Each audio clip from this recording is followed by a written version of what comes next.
Voces. Una antología sonora del Centro de Investigaciones Interdisciplinarias en Ciencias y Humanidades.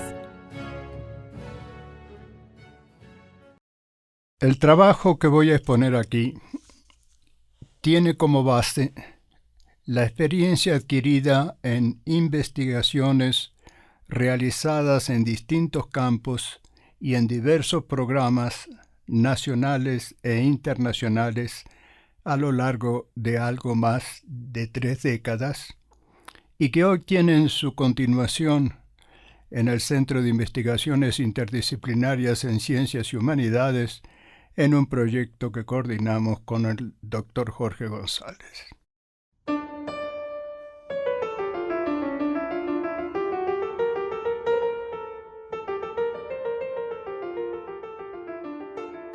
Esta presentación no tiene el propósito de hacer referencia a dichos programas ni comentar resultados obtenidos, porque la meta de tales investigaciones estaba más allá de dilucidar los problemas que presentaba cada tema. El objetivo era fundamentalmente comprender de qué manera se podría desarrollar una metodología que permitiera abarcar e integrar los múltiples factores que determinan conjuntamente el estado y la evolución de lo que denominé sistemas complejos en una época en la cual no estaba aún de moda hablar de complejidad. La primera y mayor dificultad con que tropecé en la formulación de dichos programas fue la ambigüedad del término metodología. Era necesario desligarse de entrada de los manuales y aún de programas académicos que suelen llevar ese título, metodología, pero que finalmente son solo recetarios para hacer investigación. La búsqueda de alternativas me llevó ineludiblemente a retornar a los problemas del conocimiento que habían sido el leitmotiv de toda mi carrera. Desde allí dejé de hablar de metodología y comencé a utilizar un concepto que la involucra y la pone en un contexto apropiado. Es el concepto que denomino marco conceptual y metodológico. Esta expresión, marco conceptual y metodológico, es el nombre y apellido de una única entidad que encierra al mismo tiempo una posición epistemológica, una cierta concepción de la realidad que llamaría como visión si no fuera un término tan presuntuoso, y una modalidad de investigación que se deriva de ambas y que constituyen lo que ahora llamo metodología. Veamos sucintamente en qué consisten esos 3 componentes.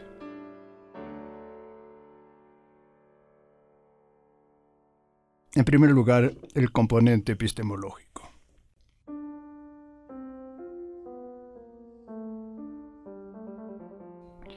Reducido a sus términos mínimos, el problema epistemológico que nos preocupa en este contexto puede reducirse a 2 preguntas. ¿Qué conocemos? ¿Cómo conocemos? Históricamente, las respuestas que dio la filosofía pueden clasificarse, sin intentar aquí una precisión que estaría fuera de lugar, en 2 grandes grupos. Por una parte estarían diversas formas de idealismo, trascendentalismo, fenomenología, etc., a las cuales pondremos genéricamente bajo la denominación de apriorismo. Frente a ellas están las diversas corrientes empiristas que consideran que la única fuente de conocimiento es la experiencia sensorial. Bertrand Russell dio la más breve y precisa definición del empirismo, haciendo referencia a la posibilidad de construir o reconstruir el conocimiento a partir de proposiciones básicas, y define una proposición básica como una proposición que surge, cito a Russell, con motivo de una percepción que es la evidencia de su verdad. Las grandes revoluciones científicas de comienzos del siglo XX, en particular las que sufrieron la física dentro de las ciencias empíricas y la lógica dentro de las ciencias formales, exigieron la revisión de los conceptos fundamentales de la ciencia, de todas las disciplinas, no solo de la física y de la lógica, y no solo de las llamadas ciencias duras. Las implicaciones de dichas revoluciones se pueden reducir a dos conclusiones que desmoronaron siglos de especulaciones filosóficas. En primer término, la teoría de la relatividad y la mecánica cuántica mostraron que la fundamentación de las nociones de espacio, tiempo y causalidad debía ser replanteada desde la ciencia. No solo porque todas las concepciones a priorísticas no se sostuvieron, sino debido a la naturaleza de los problemas que estaban involucrados. En segundo lugar, dentro de lo que se llamó la lógica de la ciencia, los intentos de reconstrucción racional del conocimiento por vía empirista, llevados a cabo por los grandes lógicos empiristas del siglo, Carnap, Russell, Quine, utilizando los extraordinarios recursos de análisis de que disponía la lógica moderna, condujeron al fracaso. El dictamen fue pronunciado por Quine en el Congreso Internacional de Filosofía de Viena de 1959. Cito a Quine: «Hemos dejado de soñar en construir la ciencia a partir de los datos de los sentidos». Fin de la cita. Declaración dramática de quien había sido proclamado el más grande de los positivistas. A partir de allí caduca la concepción de la ciencia y de las teorías científicas como basadas exclusivamente en generalizaciones inductivas, tal como fue sostenida por los empiristas ingleses, comenzando con Bacon, Locke y Hume, reforzada a fin del siglo XIX por los alemanes, principalmente Mach, y culminando en la primera mitad del siglo XX con el Círculo de Viena, liderado por Carnap, y el de Berlín por Reichenbach. Estas dos grandes crisis epistemológicas, la crisis del apriorismo y la crisis del empirismo, de esas dos grandes crisis epistemológicas surgen las posiciones constructivistas que llevan, en su forma más acabada, a la epistemología genética de Jean Piaget, que es la posición que hemos adoptado. Hasta aquí mi comentario sobre la componente epistemológica. El segundo elemento constitutivo de nuestro marco conceptual, que llamaré la estructuración de la realidad,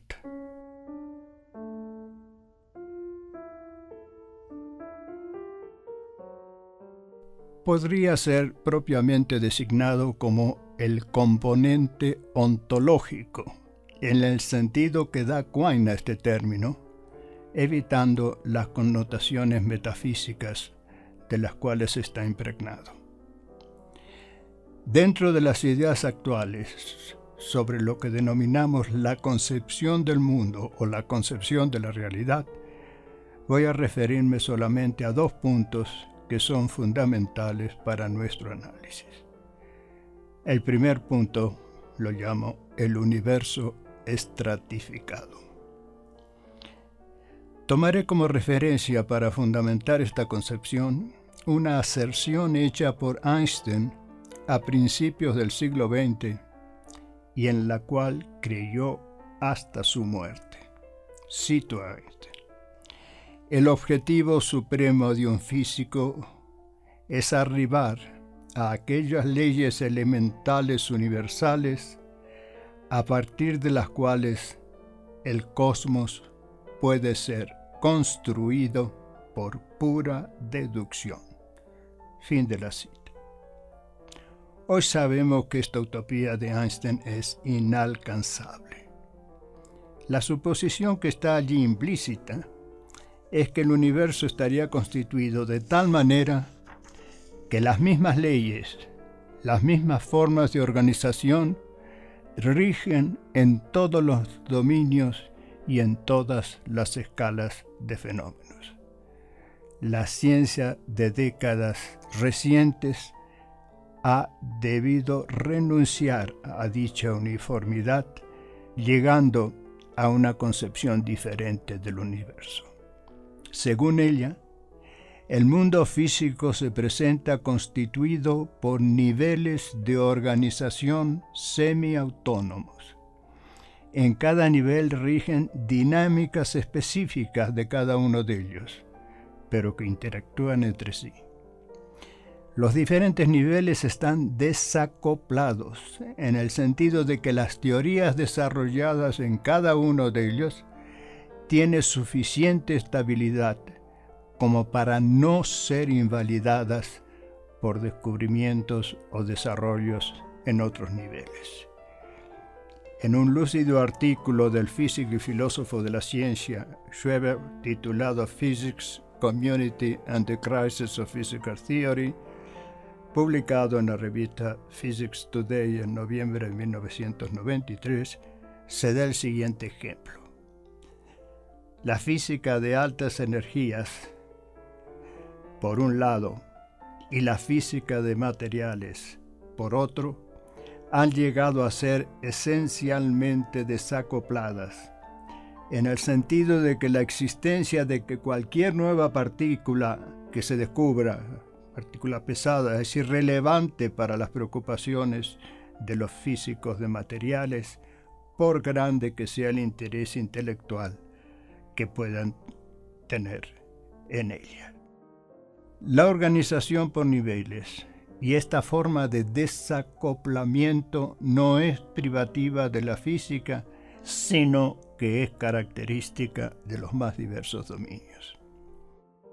El segundo punto relativo a la concepción de la realidad, involucrada en nuestro marco conceptual, es el universo no lineal. En décadas recientes ha surgido una vasta literatura acerca de lo que se puede llamar, a mi juicio erróneamente, las ciencias de la complejidad.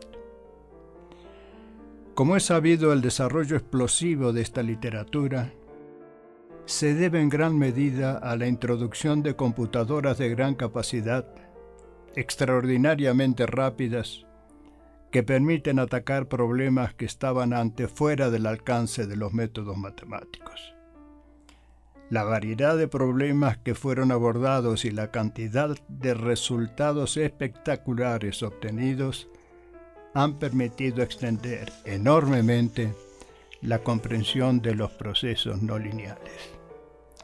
Pero ello ha llevado también, lamentablemente, a lo que me permito llamar extrapolaciones matemáticas ilegítimas y falacias correlacionadas. Prevalece en la ciencia actual un cierto imperialismo de las computadoras que hace aparecer como no científico todo estudio de procesos no modelables, sea a través de un sistema de ecuaciones diferenciales no lineales o de otras modelizaciones más sofisticadas. Hay, sin embargo, características muy notables que han emergido tanto a través del estudio de sistemas dinámicos como del análisis cualitativo de procesos no lineales. Doy un ejemplo muy característico. Progresivamente se ha hecho claro que fenómenos de muy diversa naturaleza, que pertenecen al dominio de diferentes disciplinas y que desde el punto de vista de una descripción puramente fenomenológica parecerían no tener nada en común, presentan, sin embargo, una gran similitud en lo que respecta a su evolución temporal. Tales fenómenos integran totalidades que llamamos sistemas, cuyas transformaciones en el transcurso del tiempo responden a una ley muy general de evolución no lineal con discontinuidades estructurales y la cual procede por sucesivas reorganizaciones. El principio de estratificación y la no linealidad de los procesos evolutivos, si bien están hoy en la vanguardia, tienen antecedentes históricos, aunque sin esos nombres y sin esas sistematizaciones. Ambos principios permiten interpretar procesos en disciplinas tan diversas como la biología, la economía política de Marx, la teoría psicoanalítica de Freud y la epistemología genética de Piaget. Veamos ahora las implicaciones de la epistemología para el enfoque metodológico.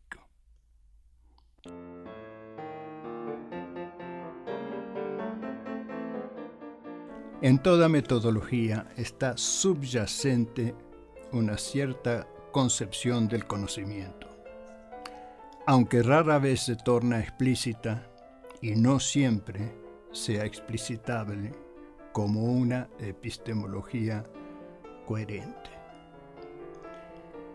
Es una experiencia frecuente que he tenido en proyectos de investigación en instituciones de diversos países verificar una clara discrepancia entre el llamado marco teórico que precede como introducción al proyecto declaradamente antiempirista y la propuesta de trabajo en el proyecto mismo, muchas veces de un empirismo primitivo. A este respecto resulta asombroso tener que insistir en no pocas ocasiones sobre la necesidad de diferenciar claramente entre empirismo y ciencia empírica. Toda ciencia no puramente formal es empírica o no es ciencia. Y es empírica en el doble sentido de tener como objetivo el dar cuenta de hechos o fenómenos empíricos y de someterse al test de la experiencia para justificar la validez de sus acertos. Pero esto no tiene que ver con el empirismo como posición epistemológica sobre la fuente del conocimiento, que es el empirismo al cual alude Quine. El marco conceptual y metodológico que estoy aquí presentando se basa explícitamente en una epistemología constructivista. El enfoque metodológico, como ya fue señalado, deriva en buena parte de ella. La relación entre ambos, es decir, entre la epistemología constructivista y la metodología de trabajo en la investigación, está centrada en los siguientes puntos. En primer término, la consecuencia primordial y quizás más importante del constructivismo para la metodología de la ciencia está expresada en una de las conclusiones que extrajo Piaget tempranamente en sus investigaciones psicogenéticas. Cito a Piaget: "No hay lectura pura de la experiencia". Fin de la cita. En esto ha coincidido otro filósofo de la ciencia que han tomado distancia del empirismo desde posiciones distintas. Cito: "Todo observable está cargado de teoría", afirma Russell Hanson en un libro que ha tenido gran influencia. Y Quine, de que ya nos hemos ocupado, hace una declaración un tanto nostálgica en el mismo sentido. Cito a Quine: la noción de observación como la fuente de evidencia objetiva e imparcial para la ciencia está en bancarrota. Desde nuestra perspectiva epistemológica esto está claro. Cuando una investigación se apoya en hechos observables, el investigador debe de tener en cuenta que un observable supone mucho más que un simple registro perceptivo. A su vez, un hecho, ya sea que se trate de una propiedad, de una acción o de un evento cualquiera, puede ser considerado como un observable solo a partir del momento en que es interpretado, es decir, revestido de una significación relativa a un contexto más amplio. La interpretación hace al hecho solidario de un sistema de conceptos, y a veces preconceptos, que corresponden a la experiencia previa del investigador y a su propia ideología, considerando este último término no en el acostumbrado sentido político, sino como concepción del mundo, para la cual suele usarse el término alemán Weltanschauung. No solo las nociones de observación y de hechos, en su versión empirista, ingenua, cayeron en bancarrota. También fue necesario cuestionar el concepto de explicación. La filosofía ha considerado como definitiva la crítica de Hume al principio de inducción, así como la conclusión que de allí se deriva, negando carácter de necesidad a las relaciones causales, con lo cual la explicación científica quedaba reducida a la simple descripción.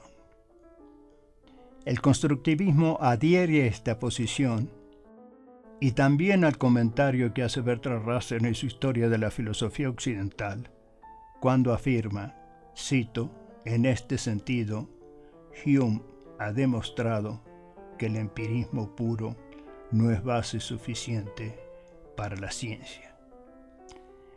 Pero el constructivismo que sostenemos no se queda en el escepticismo y realiza un avance considerable al distinguir claramente entre relaciones causales y explicaciones causales. Las primeras resultan de generalizaciones inductivas y son pasibles de la crítica de Hume, es decir, no tienen carácter explicativo. Esto no implica negarles la gran utilidad que presentan a la investigación, en un doble sentido. Por una parte, permiten, frente a regularidades observadas, asignar probabilidades a la ocurrencia de ciertos fenómenos. Por otra parte, ponen de manifiesto el tipo de relaciones de las cuales debería dar cuenta una teoría explicativa. ¿Pero qué es una teoría explicativa? No puedo entrar aquí a desarrollar la concepción constructivista de las explicaciones causales. Me limitaré a señalar, aunque de manera condensada, que no estoy seguro que va a ser muy inteligible, ¿no?, que dicha concepción, explicar que A es causa de B, significa que hay una teoría no necesariamente formalizada dentro de la cual se pueden representar ambas, es decir, tanto A como B, llamaremos A' y B' ambas representaciones, y la explicación consiste en mostrar entre A' y B', que B' es deducible de A'. La necesidad de la relación lógica entre A' y B' en la teoría es atribuida a la relación entre A y B en los hechos observados. En otros términos, en una explicación causal, la relación entre las situaciones empíricas es inferida a partir de la relación lógica dentro de la teoría. Con esto, demasiado sintético, paso a las implicaciones metodológicas de lo que más arriba he llamado la estructuración de la realidad.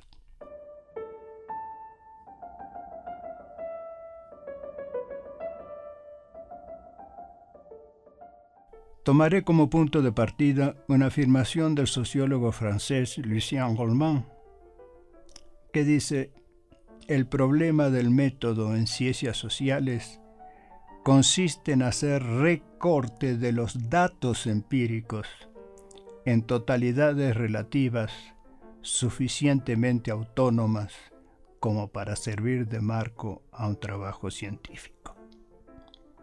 A esos recortes de los datos empíricos de que se dispone, a esos recortes hoy los denominamos sistemas y los definimos más precisamente como la representación de un conjunto de situaciones, fenómenos, procesos que pueden ser modelizados como una totalidad organizada con una forma de funcionamiento característica. Este concepto general de sistema cubre dos categorías. Por una parte están los sistemas descomponibles, cuyas partes pueden ser aisladas y modificadas independientemente unas de otras. Un ejemplo característico es una casa en la cual se puede modificar su sistema eléctrico, sus ventanas, sus pisos, etc., sin que se modifiquen otros elementos.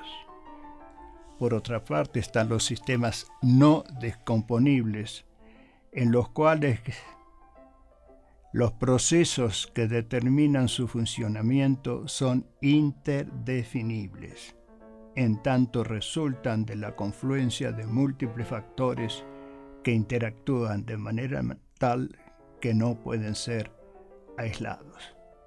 A los sistemas de esta categoría los hemos denominado sistemas complejos. Hemos señalado dos principios que son característicos de los sistemas complejos. Una disposición de sus elementos por niveles de organización con dinámicas propias pero interactuantes entre sí, y una evolución que no procede por desarrollos continuos, sino por reorganizaciones sucesivas. De estos dos principios surgen pautas específicas para el ordenamiento metodológico de la investigación.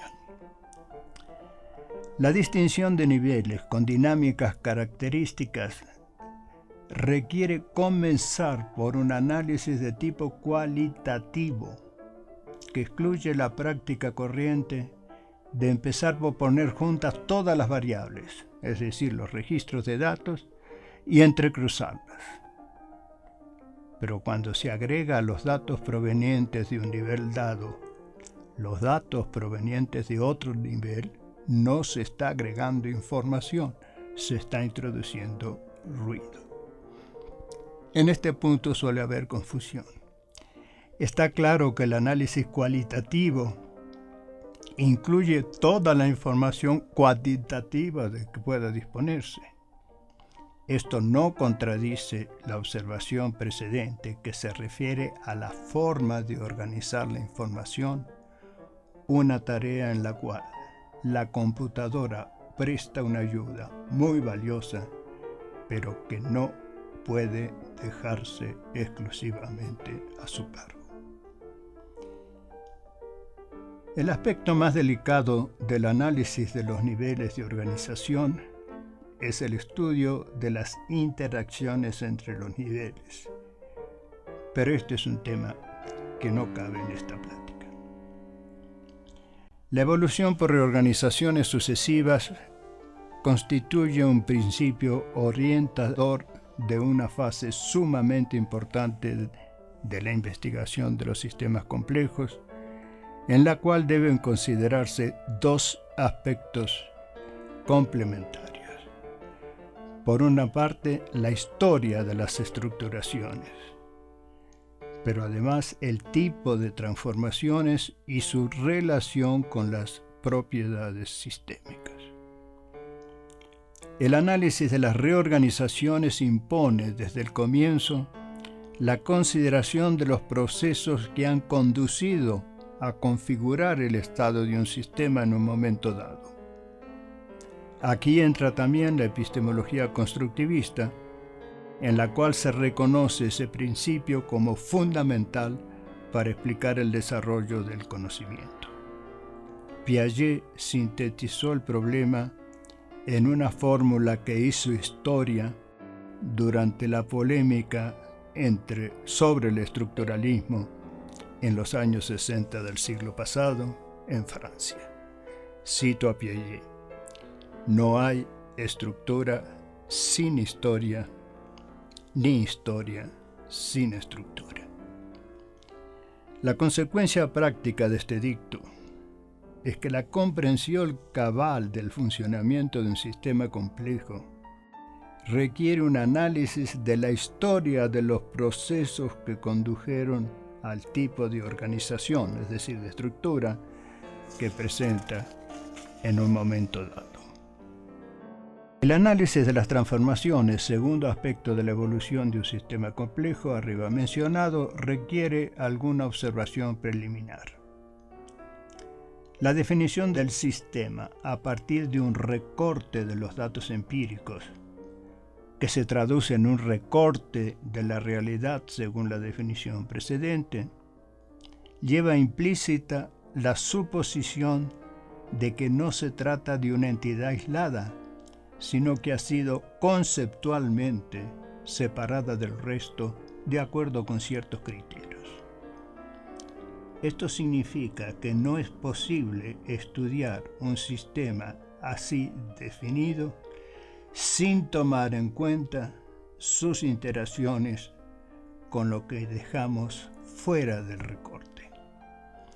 Este es uno de los problemas que presenta las mayores dificultades y que tiene la más alta importancia para la investigación.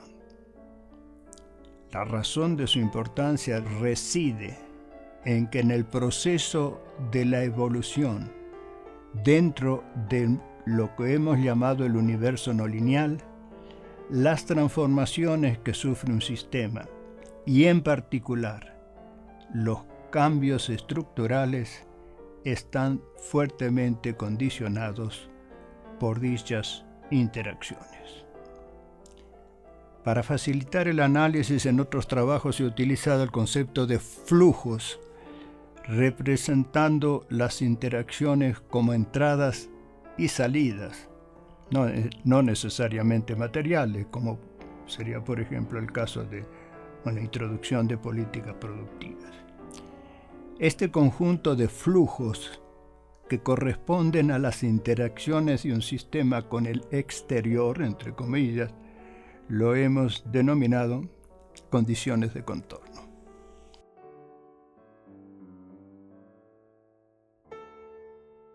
El problema de las interacciones hay que analizarlo en primer lugar desde el sistema mismo como una totalidad cuya organización interna está permanentemente perturbada por los flujos de entrada y salida.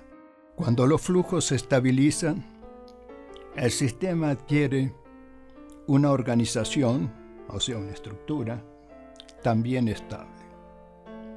Estabilización significa que las alteraciones oscilan dentro de un intervalo que no excede un cierto umbral, el cual depende tanto de la magnitud de las perturbaciones como de las características internas, es decir, de las propiedades que tiene el sistema como totalidad organizada.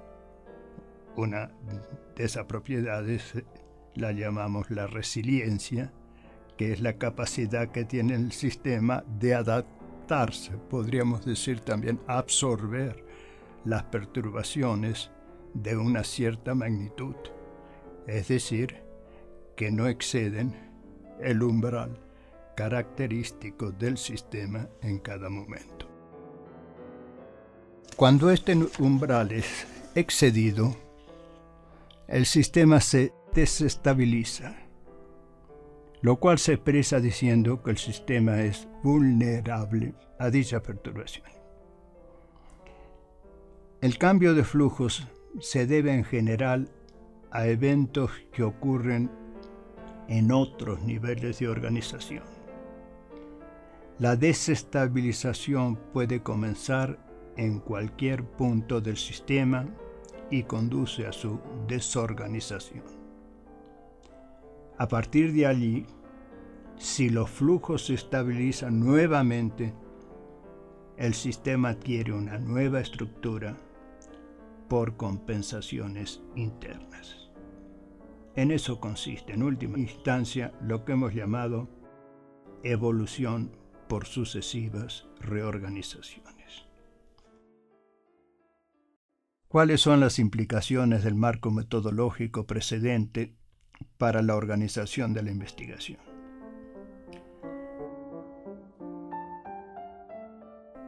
Retornemos a la cita de Lucien Goldman.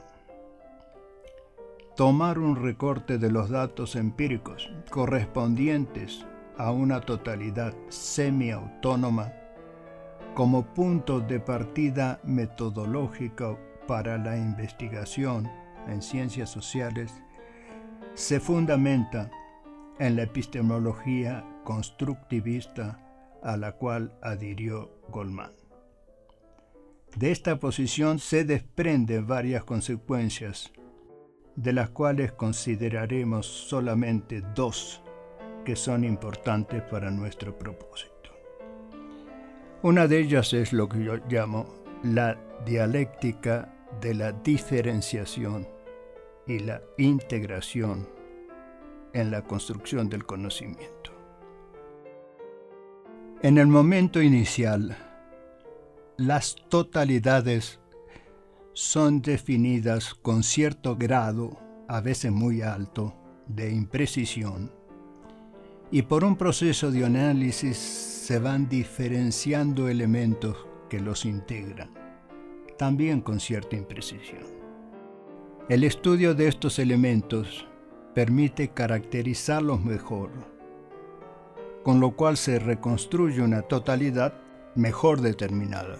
El proceso recomienza y prosigue en sucesivas etapas, en cada una de las cuales se realizan ajustes que pueden consistir en incorporar factores omitidos o en eliminar factores que aparecen como innecesarios o secundarios.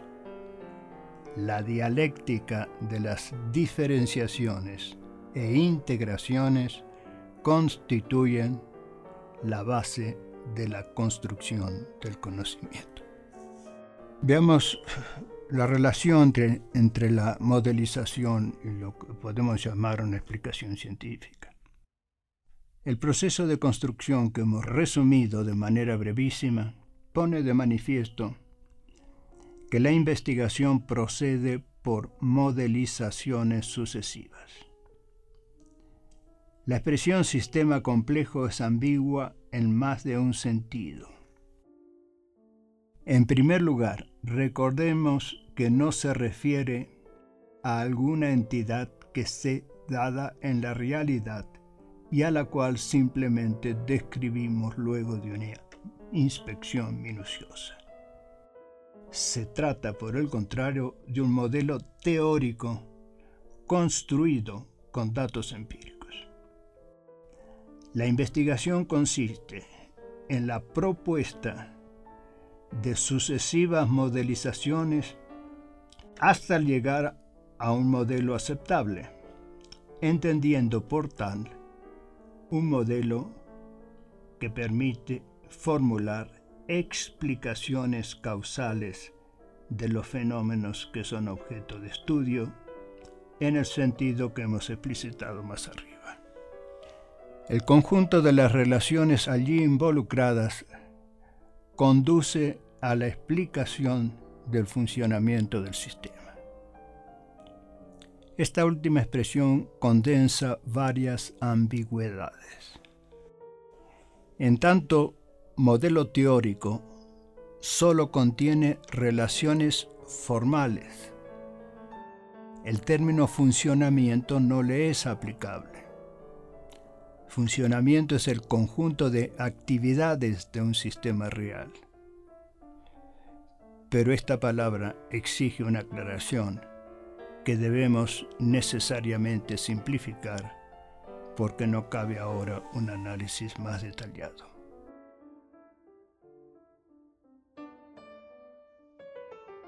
El constructivismo puede definirse como un realismo epistemológico.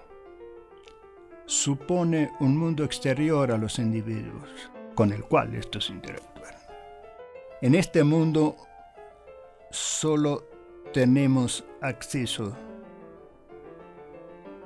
a través del conocimiento, que en última instancia consiste en la organización de aquellas interacciones. Tales organizaciones conducen finalmente a las teorías científicas. Hay una ontología, en el sentido de Quine ya mencionado, implícita en la organización de los datos de la experiencia. Pero hay que hacer una distinción que no hace Quine, quien no es constructivista. En tanto, como ya hemos señalado, la construcción del conocimiento procede por reorganizaciones, es necesario tomar en cuenta en cada nivel de análisis el nivel de organización que estamos considerando. En un nivel de análisis determinado, el material empírico dado en dicho nivel proviene de conceptualizaciones e inferencias realizadas o construidas en niveles anteriores. Las teorizaciones que realizamos en el nuevo nivel corresponden a nuevas interpretaciones, nuevas relaciones y nuevas conceptualizaciones de objetos. Podemos por consiguiente afirmar que tanto los objetos como las relaciones que se manejan en un nivel dado son inferidos o fueron inferidos en niveles anteriores. Con estos objetos y relaciones inferidas construimos nuestros modelos y teorías. Cuando nos referimos a un sistema como algo que existe en la realidad, estamos aludiendo a la que hipotetizamos como contraparte en el mundo exterior y que corresponde a nuestro modelo.